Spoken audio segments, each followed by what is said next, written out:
চশমা museum, a house of world class, জলট্যাক মোড়, বহরমপুর মডার্ন হোটেলের সামনে।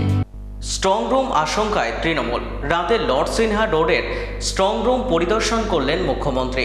বাইরে মমতা অভিষেকের ছবি লাগানো বাঁশ আসতে উত্তেজনা। সাংবাদিকদের করা প্রশ্নের উত্তরে শাসক দল তৃণমূল কংগ্রেসের বিরুদ্ধে অভিযোগ তুললেন অধীর চৌধুরী। পাশাপাশি রান্নার গ্যাস সহ পেট্রোল ডিজেলের দাম বাড়া নিয়ে কেন্দ্রের বিরুদ্ধে সুর চড়ালেন অধীর চৌধুরী।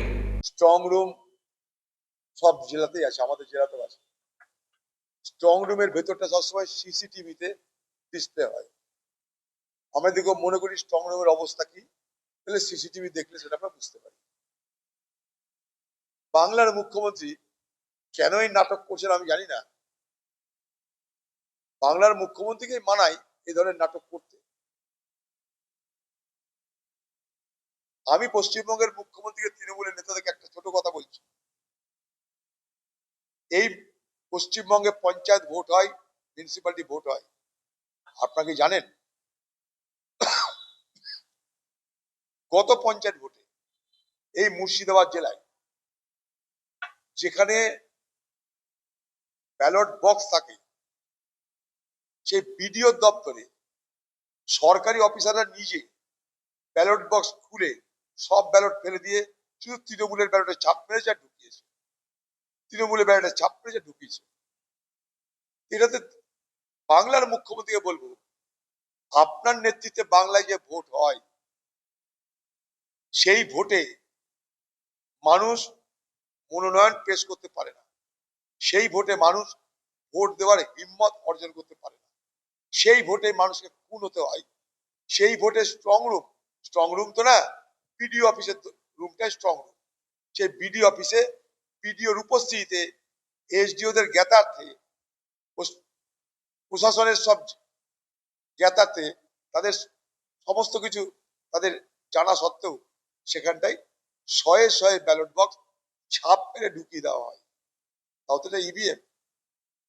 দিদি, এই নাটক আপনি করছেন জানি, পাশাপাশি বাংলার মানুষকে বলতে চাই যে এই মহিলা এই বাংলায় ভোট লুটের সব থেকে বড় নেত্রী।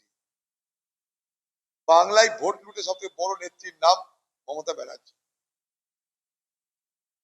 আজকে নির্বাচন কমিশন, আজকে সিআরপিএফ, কেন্দ্রীয় বাহিনী, তাদের জন্য বাংলার মুখ্যমন্ত্রীর সেই লুট করার পথ হয়তো অবরুদ্ধ হতে পারে। কিন্তু আমরা সবাই জানি যারা বিরোধী রাজনীতি করি, এই বাংলায় বিরোধীদেরকে ভোটে মনোনয়ন দিতে দেওয়া হয় না। রক্তাক্ত হয় বাংলা। লুট স্ট্রং রুমে নয়, বিডি অফিসের মধ্যে সকলের চোখের সামনে ব্যালট বাক্স খুলে সেখানটায় নতুন ব্যালট ভরে ছাপ দিয়ে জেতাও হয়। তাই বাংলার মুখ্যমন্ত্রী আপনার এই মরা কান্না কেউ শুনছে না, আপনার কুমিরের কান্না কেউ শুনছে না।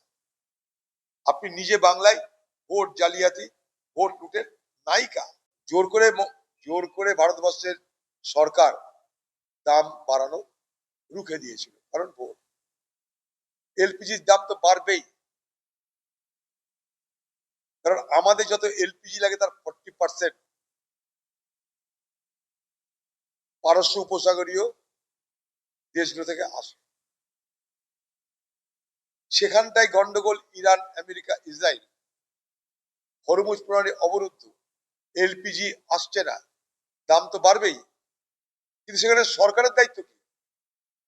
ভারতবর্ষের সরকারের দায়িত্ব তার অর্থ ভান্ডার থেকে